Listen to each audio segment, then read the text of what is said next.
What's up, Showbiz Lens fans? Guess what? The most romantic month of the year is officially here. February is upon us, Valentine's Day is creeping up fast, and my bank account is already bracing for impact. Now, full transparency, I've never been the biggest fan of Valentine's Day. I wouldn't go as far as calling it completely pointless, but let's be real. It's a holiday that piles unnecessary pressure on couples while also making single people feel like they've been personally victimized by Hallmark and Russell Stover. In a perfect world, Valentine's Day would be like Casimir Pulaski Day, acknowledged by those who care and blissfully ignored by everyone else. But we don't live in that world, do we? No, sir. We live in a world where corporations see an opportunity to cash in, and they take it. That's why, from January 1st to February 14th, every grocery store trip feels like Cupid himself is lurking in the aisles, waiting to snipe you in the face. And I don't mean with an arrow. Oh, what's that? You're single this year? That's rough, buddy. Here, have some chalky candy hearts with a side of soul-crushing loneliness. I had a point here, but I got lost somewhere between depressing appetizer and celibacy amuse-bouche. Anyway, my point is, whether you love it or hate it, people have big feelings about Valentine's Day. But does anyone actually know why we celebrate it? A quick Google search will tell you it has roots in both Roman and Christian history, and most people accept that as fact. But when you really dig into the evidence, those theories start to fall apart.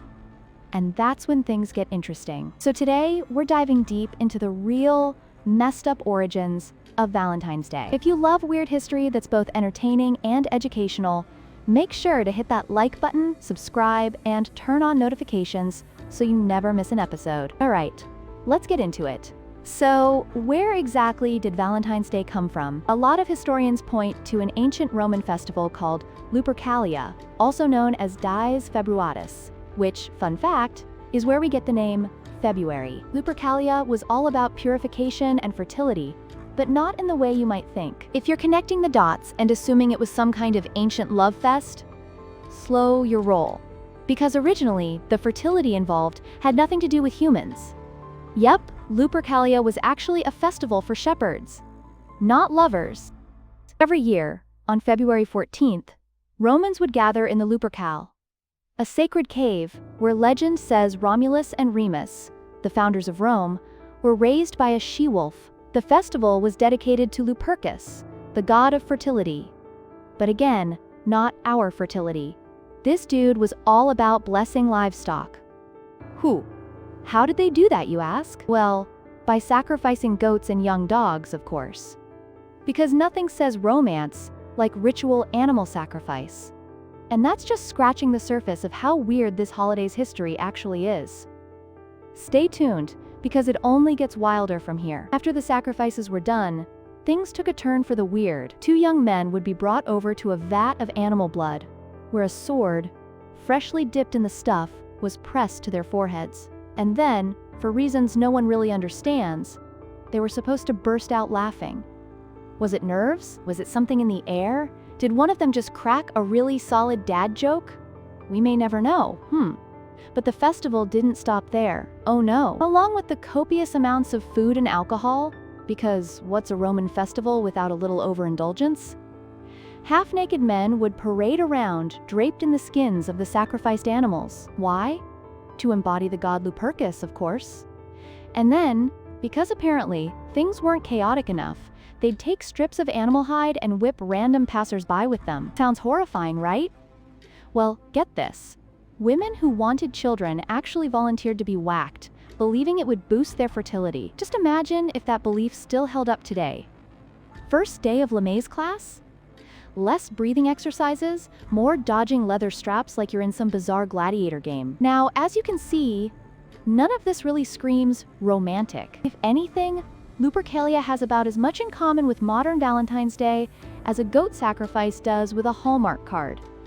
Oh, and did you notice? And not a single mention of Cupid. No doves, no heart-shaped chocolates. Oh, and did you notice? Not a single mention of Cupid.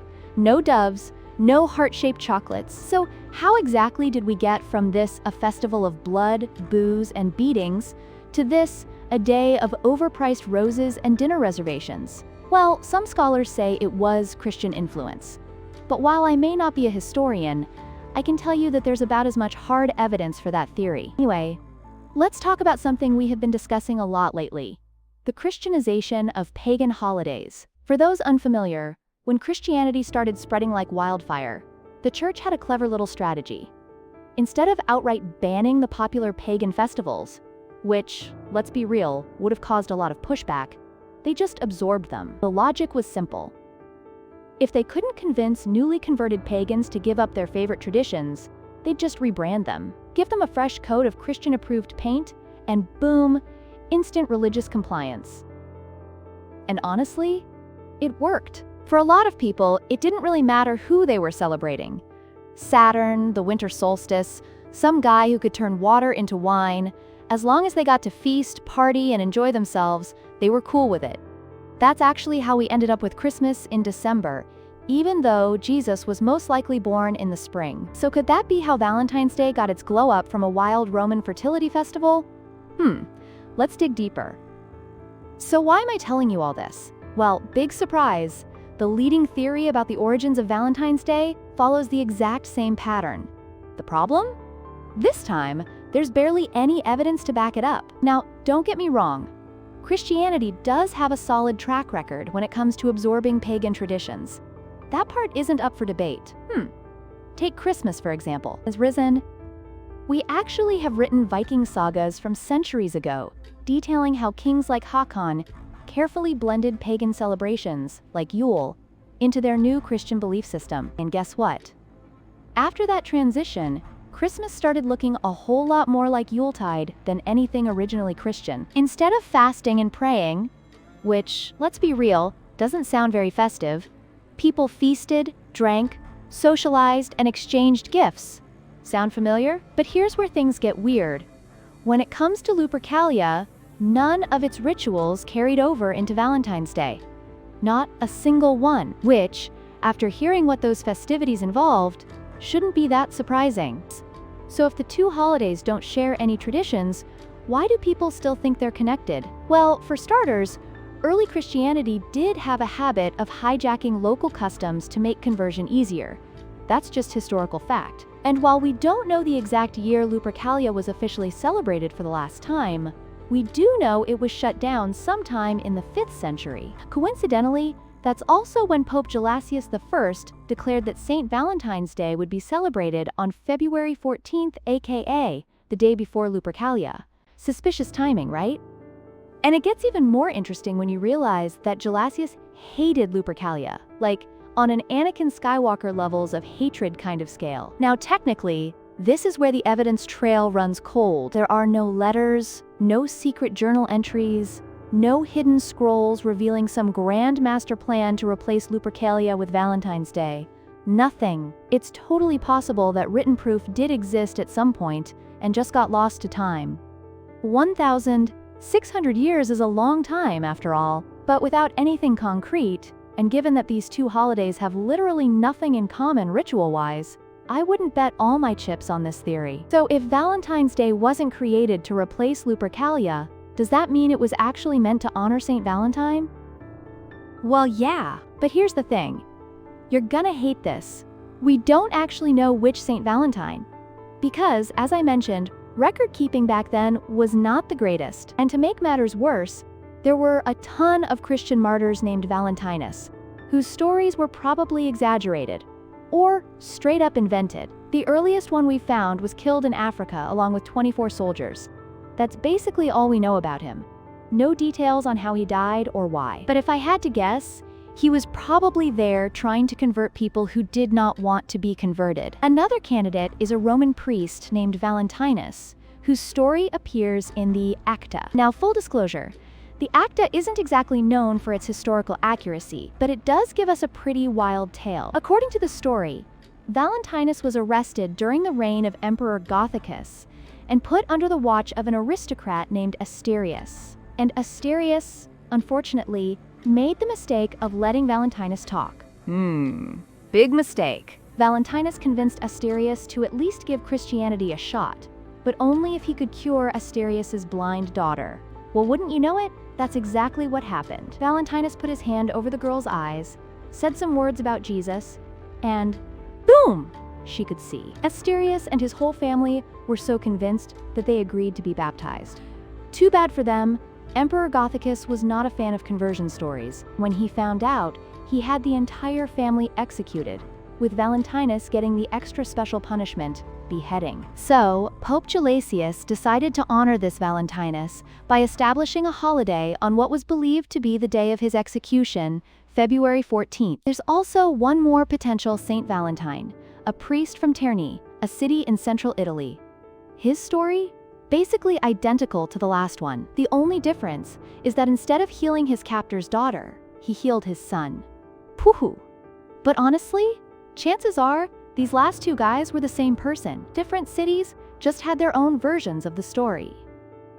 That said, we don't even know if any of these Valentini, yes, that's the plural of Valentinus, actually existed. Pope Gelasius obviously had someone in mind when he established the holiday, but thanks to the church's stellar record-keeping back in the 5th century, we'll never know for sure who he was or what he actually did. What is certain, though, is that whoever he was, his holiday had absolutely nothing to do with romance. You might have heard the story that he was executed for performing secret Christian weddings, or that he slipped love notes between jailed Christian couples.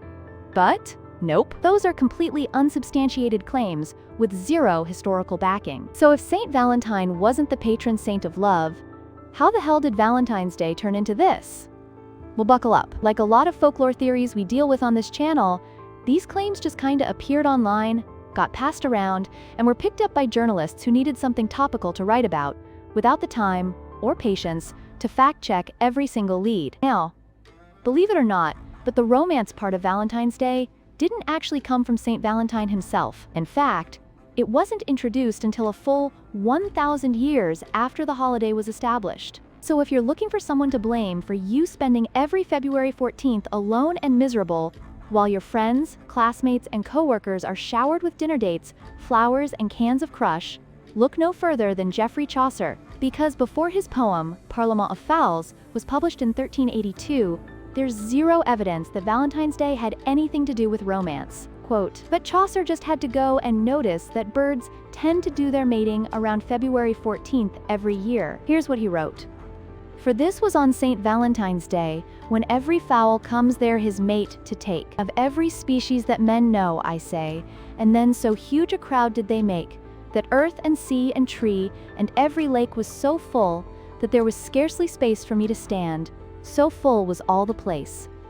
Basically, he looked outside, saw a bunch of birds getting it on, and thought, huh, must be something special about this day. Once this poem started circulating, European nobility, who had way too much free time, decided that bird mating season was the perfect excuse to start sending love notes. But still, most of the traditions we associate with Valentine's Day today, gift-giving, romantic dinners, and kinky activities like strip duel monsters, weren't exactly widespread among common folk. Because, let's be real, peasants in medieval Europe were a little more focused on not starving to death than setting aside a day for romance. The next major reference to Valentine's Day doesn't pop up until a few centuries later, when Shakespeare sneaks it into Hamlet, published in the early 1600s.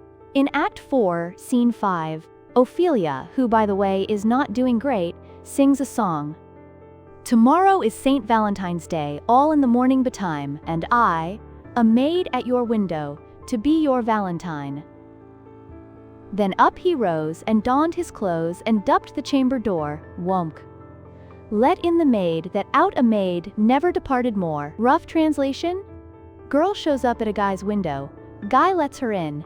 They do what lovers do, aka play strip duel monsters. According to Jacqueline Simpson from the Folklore Society, this song actually reflects a real belief from back in the day, that the first woman a man sees on the morning of Valentine's Day is his true love. And if you need more proof that people actually believed this, it shows up in the diary of Samuel Pepys, a high-ranking official in England's Navy who lived in the 17th century.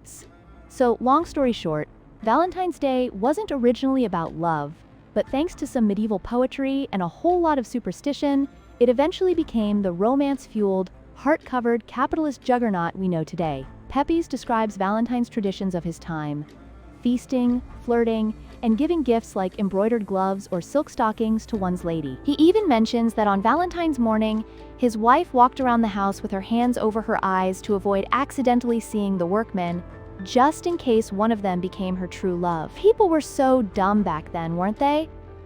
And I mean that in the most endearing way possible. So, I think it's safe to say that by the 1600s, Valentine's Day had fully eased into mainstream culture, evidenced by both Shakespeare and Samuel Pepys. And, of course, it didn't take long for opportunists to see dollar signs and start turning it into a money-making machine. Before the mid-1800s, Valentine's letters were still handmade, often painstakingly crafted by lovesick romantics. But once mass production became a thing, suddenly, pre-made Valentine's cards were easier to get, way fancier than anything made by hand, and available to pretty much everyone.